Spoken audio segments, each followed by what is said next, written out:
Hey everyone, Wes here with Productive Dev. I made a video a few months ago demonstrating how to deploy a .NET Core application to AWS using Elastic Beanstalk, but what I didn't cover in that video was how to go about attaching a database instance to your web application and actually deploy that with your app as well to Elastic Beanstalk. So in this video, we're going to look at how you can go about using Amazon RDS to attach a database instance to your web application. So I apologize for the delay on this video. I know a lot of you have been asking questions about this topic in particular, and so I hope this video clears some of those questions up for you, and we can take a close look at how we can attach a database instance to our web application. If you enjoyed this video, I would really appreciate it if you liked it and subscribe to the channel for more videos about web development, DevOps, and machine learning. Thanks for watching, and now let's go ahead and dive in and look at how we can set up our application and deploy it to AWS.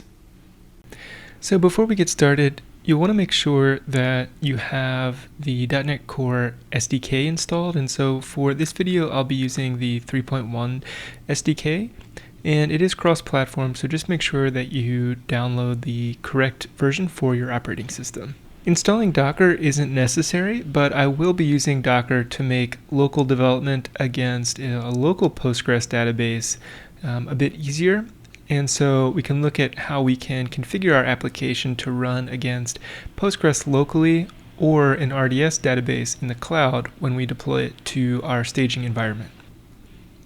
So what we need to do now is create a project directory for our new .NET application. And so to do this, I'm just going to make a new directory, and we'll call this Beanstalk.net, and then I will cd into that directory. And so right now we just have an empty directory. If you're using Windows or you're otherwise not using a terminal, just create a new folder in your projects directory for the .NET project. And now we'll be using the .NET CLI to scaffold out our new project. So we can simply type .NET new MVC, and in our Beanstalk.net directory, this is now creating a new .NET Core MVC project. So if we take a look at what's in the directory now, we can see our models, views, and controllers directories, and then we have an appSettings.Production.json, a csproj here, and a www root. So let's go ahead and open this up in an IDE. Okay, so our project has opened, and if we take a look in our controllers directory, we can see we have a single home controller here, and then of course we have directories for models and views. But what I'd like to do is to wire up Entity Framework and then hook up a Postgres database so that our application can connect to Postgres. And we'll create a new controller action to retrieve some notes from that database. So this is going to be quite simplified in terms of project architecture. Typically you would have a data assembly or a data access project rather in a separate class library, but for the purposes of this demo we're going to just create a new namespace here. So we're going to create a folder, and I'm going to call this data access, and then within data access here we're going to add a new class, and this is going to be called AppDbContext, and then this will be our DB-context for our EF Core database connection. So this needs to extend DB-context, and for us to use this we need to install Entity Framework Core using Nuget. So we'll manage Nuget Packages, and here we're going to install Microsoft Entity Framework Core, and for our purposes we're going to use version 3.1, and we're also going to install Microsoft Entity Framework Core.design, also version 3.1. And now we're going to install our Postgres dependencies, including npgsql, and I'm installing version 4.1.5. And then finally we'll install npgsql.entityframeworkcore.postgres, also here version 3.1.4. We can now import the missing reference Entity Framework Core so that we can extend AppDbContext with from DB-context. And what I'm going to do here is just create a constructor. We won't go into much detail about Entity Framework Core in this video, but I have plenty of other videos that go more in depth about that. We really just want to focus on the deployment aspect in this video. I'm going to create a single virtual DB set. We're just going to have one table in this database for recording notes into our database. So in our data access directory, I'm going to create another directory called models. Again, you would typically have this in a separate class library, but I'm going to create a class here called note. And this is our POCO. We'll have an ID, and our notes will have a date time created on and an updated on, and we'll import system, and then we'll just have a simple string content for our note. Okay, so now if we head back to AppDbContext, we can import this from our data access namespace. And then just for the purposes of our demo, I'd like to seed our data when it starts, or seed our database rather with some data. And so we can override on model creating here, which takes a model builder, and we're going to have some notes, which is a new list of note data models. For this, we need to bring in collections. And so let's just make a handful of notes here. Our content will be finish YouTube video. And then our created on and updated on will just be some time that we create now.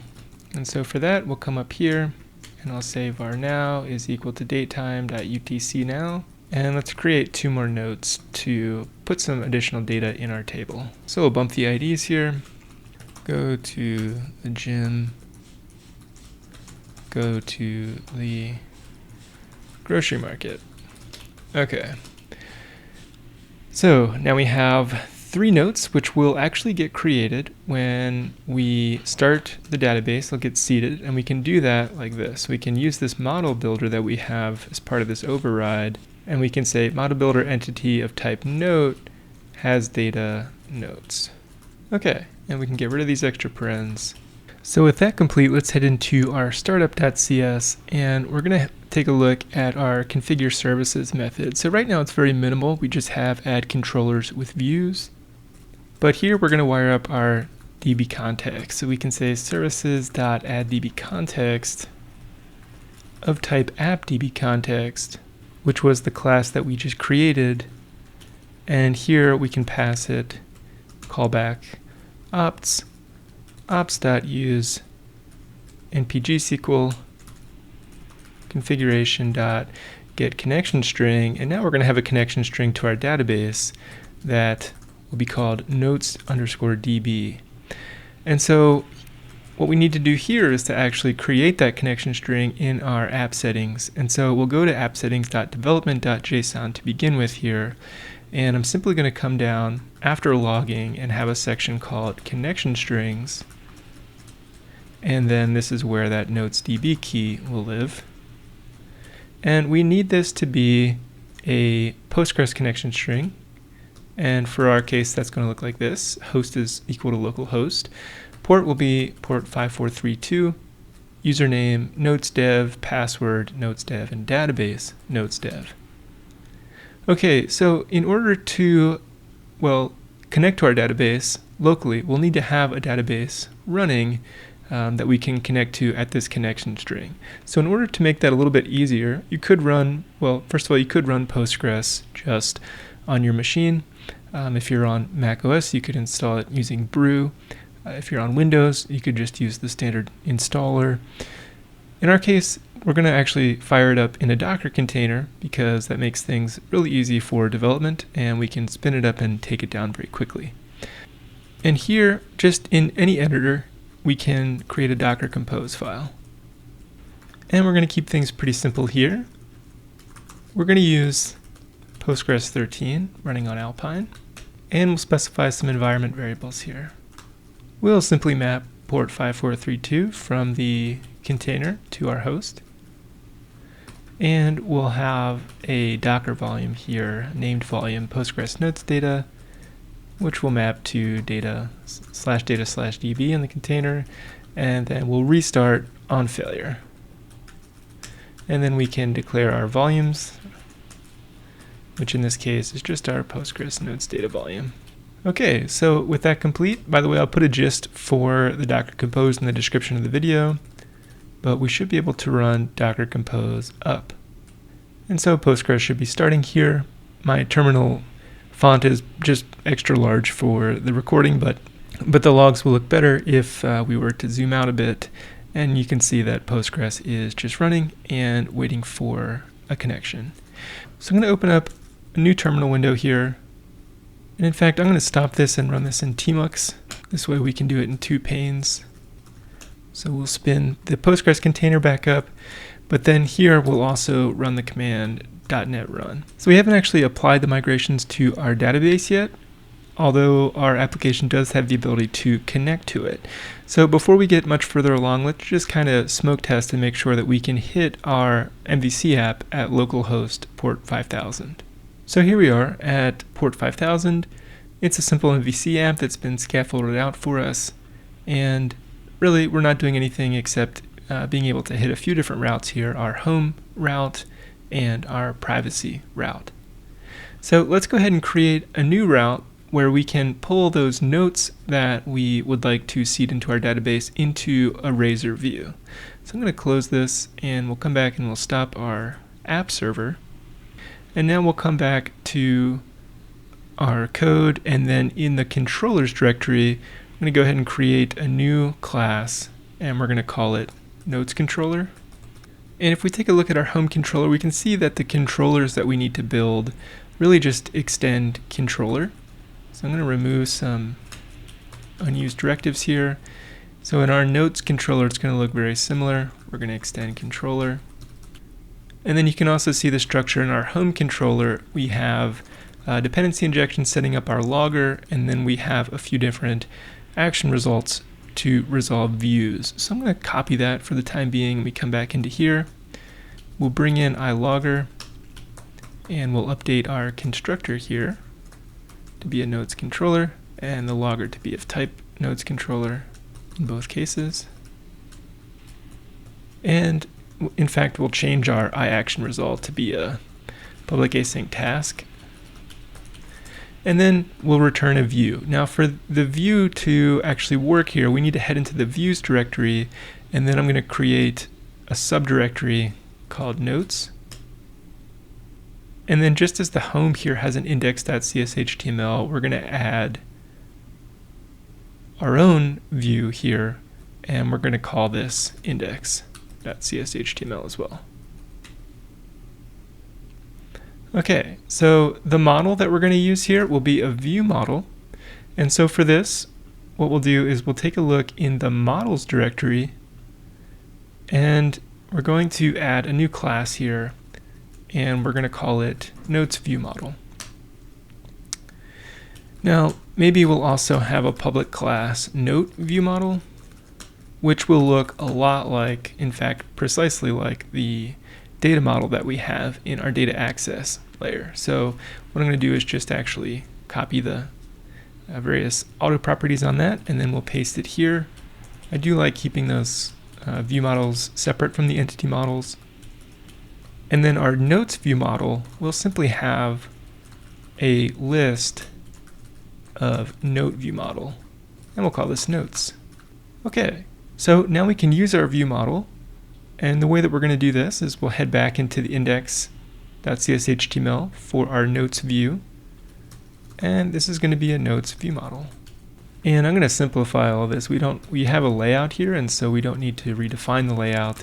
And so let's just keep it pretty simple here. We'll have an h2, which will say my notes, and then we'll have an unordered list, and then we'll just use some Razor syntax here to say for each var note in model.notes, we'll create a separate list item that we can access with spiral note, and we'll just grab the content off of that note just to get something wired up and working here. If we want to set the layout explicitly and the title on the page, we can do that like this. We can say viewbag.title is equal to my notes, for instance, or whatever you'd like. And then the layout here, we're just going to use _layout, which is our layout.cshtml file. And you can find this as well in the views shared subdirectory So here we're just explicitly saying that the default or the layout for this is our default shared layout. Okay, so with that wired up, now we just need to head into our notes controller, and we need to pass the correct view model to our view here. And so we'll say our notes is equal to our DB-context, which we need to inject. So let's go ahead and do that. We have a logger. Let's also inject our AppDbContext. So import the missing reference here. We'll go ahead and create the backing field, and I'll name this DB-context.notes. And we're going to keep things incredibly simple here and just get all the notes back from the database. Again, just for demonstration purposes. We're going to select that into a new notes view model. And actually, we should select each note into a note view model. And here we're just mapping from the data model to the view model with the ID, created on, the updated on, and the content. And then to actually query our database, we'll say toList. And we can actually make this asynchronous. So here we'll await notes, and we'll use the async version of toList, and then we'll simply pass that result to our view. Oops, and we actually need to make this into a view model. So we have view models for each of our notes, and now we can just say var notes view model is equal to a new notes view model with the only property on it being notes, and we set that to our notes. Okay, so now we can actually do that properly. We're not using our logger, so we might as well remove it. Okay, so if this were a real application, there would be a number of other things that we'd want to consider here. First of all, we would probably want to paginate results that we get back from the database rather than just simply calling dbcontext.notes. And this is going to query all of them, effectively doing a select star on the notes table. And so typically for a web application, you'd want to paginate that to something that made sense for the view. In this case, we're just doing this to get things wired up quickly so that we can see this thing get deployed. Next, what we need to do is we need to actually make sure that our database migrations will be applied to our database locally to begin with. So what I'm going to do is I'm going to come back here, and in our directory, I'm going to run the command .NET EF migrations add initial. And so this is going to create a migration file for us. So EF core is just looking through our DB-context class, and it's finding our notes model that we created, and it's finding the seed that we created for those 3 notes. And so it has now generated a migrations directory for us with this initial migration. And so we can see that here. It contains an up and a down method. So this will look familiar if you're familiar with database migrations in general. But here we can see that it's scaffolded out some code here, which is going to be used to actually create that notes table with a primary key on the ID property. And it's also going to insert data for us. And you can see that it's created that for us as well. So it's a nice kind of interpreter that's used to generate code, or compiler in a sense that's used to generate this intermediate code, which will then get run against the database that we're connecting to. So what we can do now is run .NET EF database update. Okay, and so it says that it's done. So let's go ahead and try to connect to our database. So what we'll do is we'll say psql h localhost. The user here needs to match the user from our connection string, which you can see is notes_dev, and that's what the password is as well.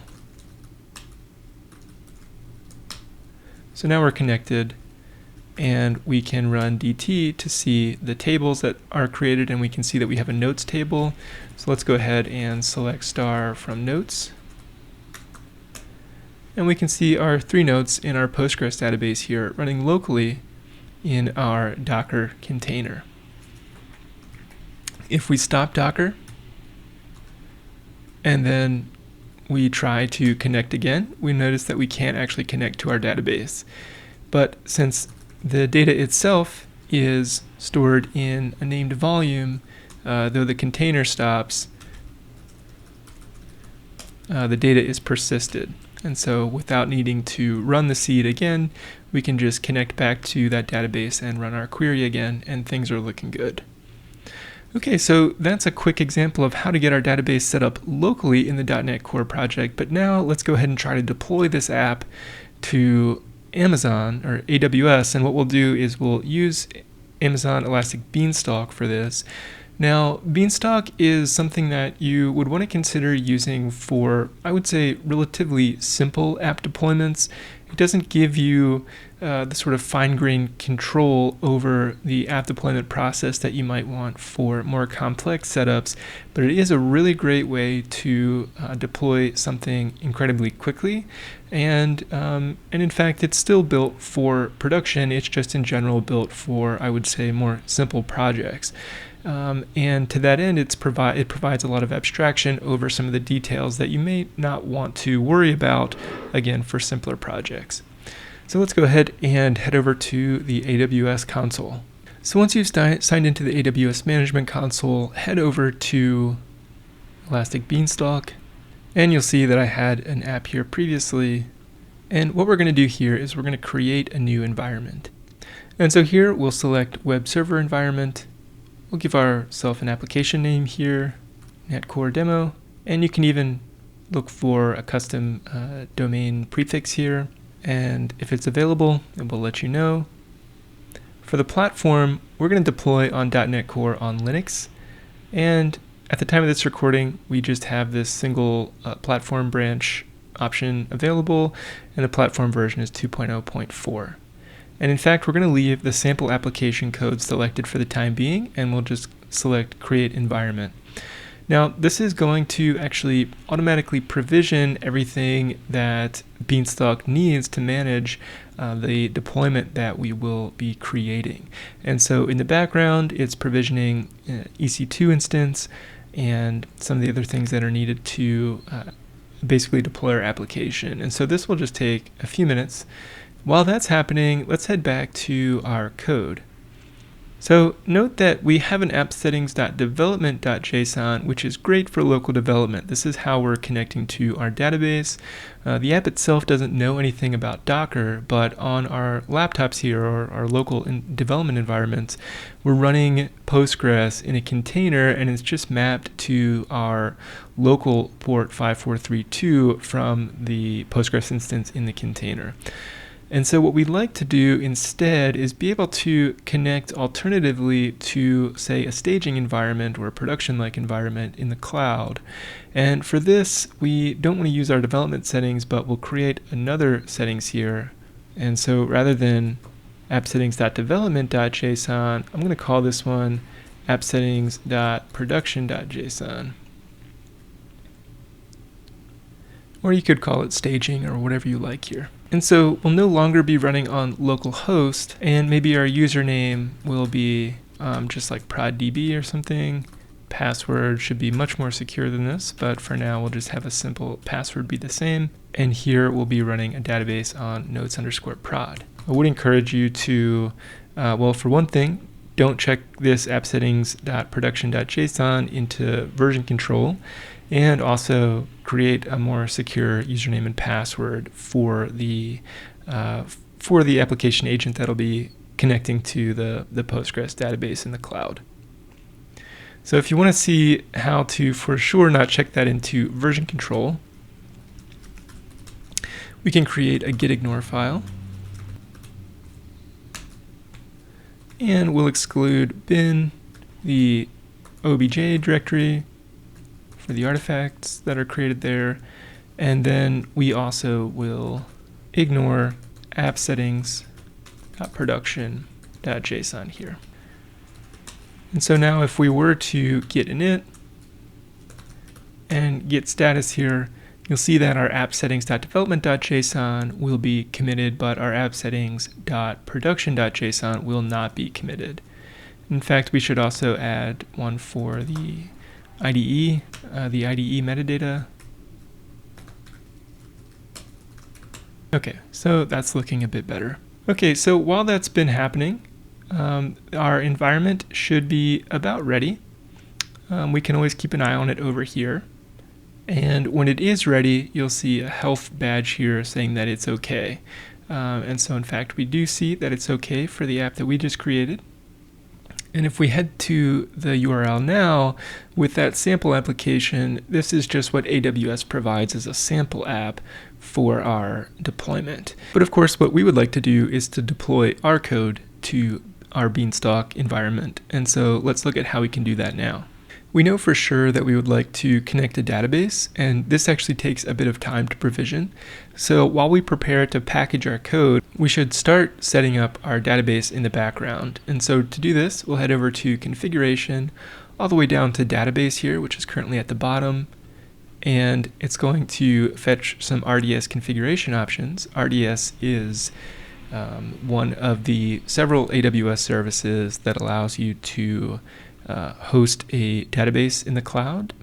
And so we're going to use Postgres. And for now, we're going to put it on one of the smallest sizes that we can, which is in this case a dbt2 micro. And we'll just leave it with 5 gigs of storage. So this is clearly not really provisioned for a database of any size, but just for demonstration purposes. Now the username and password here should be what we want, or what we provide in the connection string here. So we'll create a username proddb and a password proddb.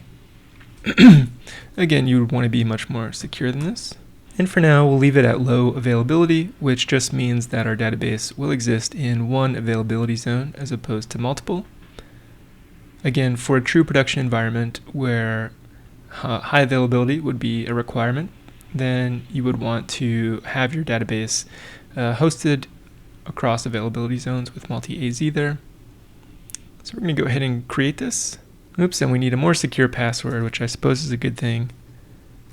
So we'll go ahead and update the password here, and I'll update it here as well.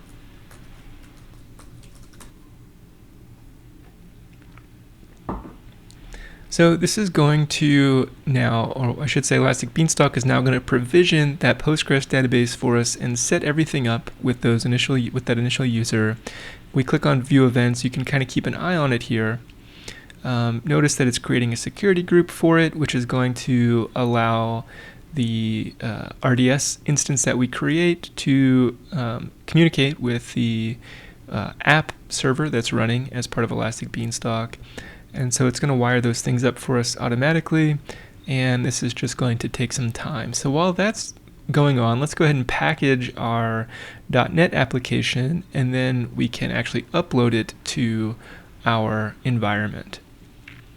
So if we come back here, the .NET CLI has a command for this. We can run .NET publish, and then we're going to use a release configuration, so -c release -o site. And so this is going to create a site directory. First it will build, and then as mentioned, it will create this site directory. So if we check out what's in here, we can see that this is everything that's needed to actually deploy our application. So now what we need to do is we need to actually zip this site directory, essentially this deployment artifact, into a zip archive. And so you can do that on whatever operating system you're on.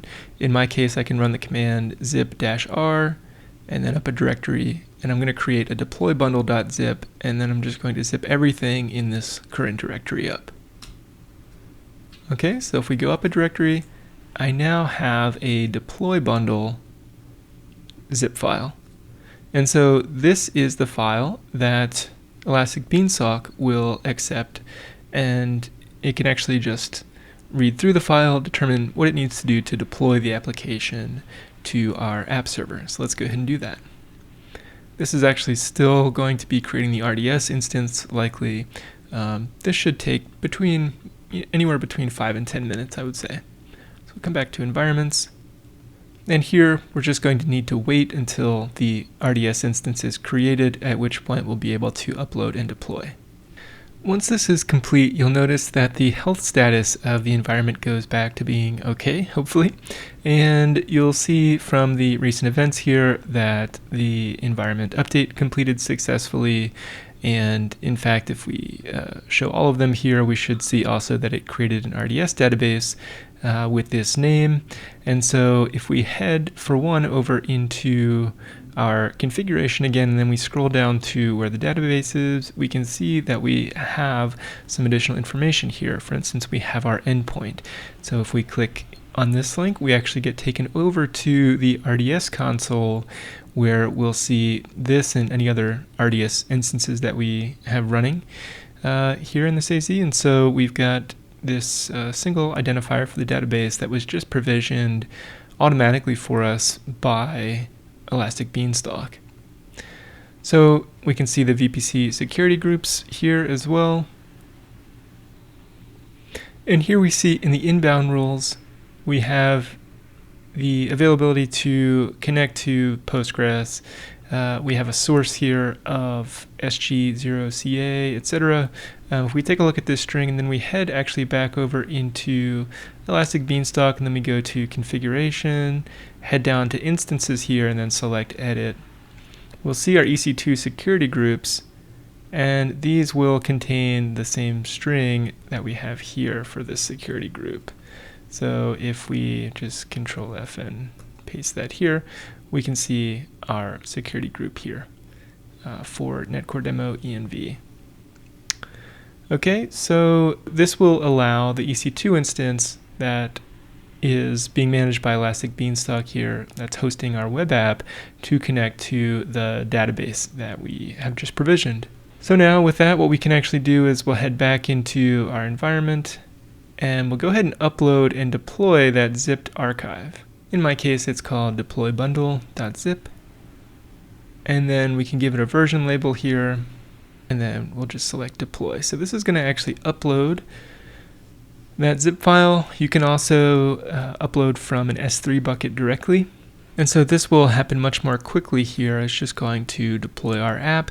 If there are any problems, then we can always take a look at the logs, and then we can request the top 100 logs, which you'll find in here, and then sort of inspect what happened. But hopefully this works out for us. Okay, now that that's complete, we can see that the environment update was completed successfully. So if we head over to our URL now, and you can shift refresh here to make sure that your cache is cleared for this purpose, and we can actually see our application. Now, one thing that I notice here is that I haven't actually created a notes link. We can do that as well in our code and then redeploy. If we hit it directly, one thing we'll see here is we should see an error at this point. And this is because we haven't run our migrations against our production database. And so I wanted to demonstrate this because we can actually take a look at our logs here, and then if we request the last 100 lines, this is going to give us a file that we can take a look at. And if I just search for error here, we can see that we have an error occurred using the connection to the database notes prod on server, and we haven't actually defined our server name in our connection string. So we need to do that, and then we need to run a migration on this database. So to do this, what we'll do is we'll head over into our Beanstalk, our Elastic Beanstalk dashboard. We'll head back to our environments and then our app, and then we'll go to configuration. We'll come down to our RDS endpoint. We'll click this, and we're just going to actually grab that endpoint so that we can use it for our connection string. So we'll click on our database identifier, and here's the endpoint. So we're going to take this and we're going to head back into our code, and the host will now be here. So we now have our host. Make sure that we also have the port, the username, and the updated password specified, as well as this database, notes_prod. So once that's done, we'll package again. So what I'm actually going to do here is I'm just going to remove our deploy bundle, and I'm going to remove our site directory, and then I'm going to run the .NET publish command again to create that site directory all over again. If you do need to create backups of old deployments, then you won't want to delete those, but you'll want to keep them around and manage them somehow.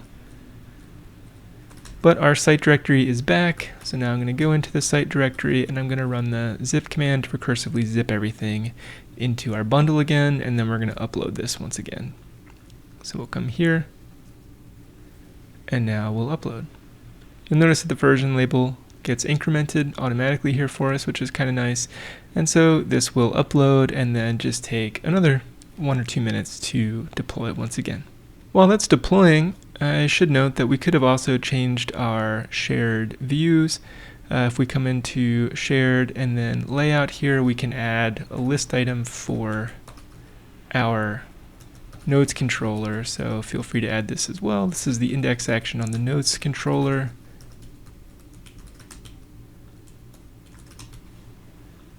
And so if you want to repackage and deploy again, then we'll actually have this in the nav bar, but we'll still be able to hit it from the URL as well. Okay, so now that that's complete, we can now go ahead and click on our URL again.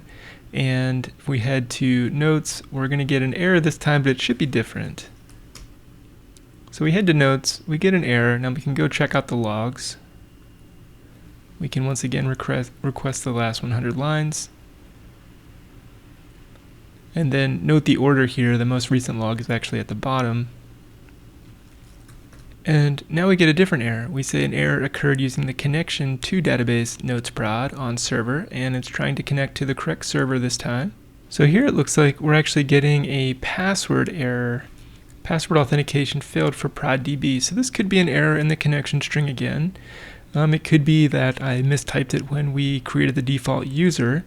And so if we want to sort of investigate this ourselves, we need to actually modify our security group so that we can connect to that database from our development machine as well. So to do that, what we can do is we head over to our configuration again, head back down to the database link, and in fact I have this open in another tab anyway. But we'll come down into the database and we're going to look at this security group that we have set up. So we're going to come down actually to the inbound rules, and I'm going to edit the inbound rules here, and we're going to allow us to also connect to Postgres, which is port 5432 from, and you can select your own IP here. So I'm going to select my IP and then save the rules. Now that that's done, I can actually run the psql command and specify the host of the RDS instance and the user ProdDB. So now we should be able to connect to it, and I'll try to connect. And it looks like the password authentication, the password that I provided was incorrect. So let me try again here. I think I know what the correct password was. Okay, now we're getting a different error, which is that we couldn't connect to the server. Fatal database ProdDB does not exist. So we should have a Postgres database available on it though. So what I'm going to do is I'm going to add this flag D, Postgres.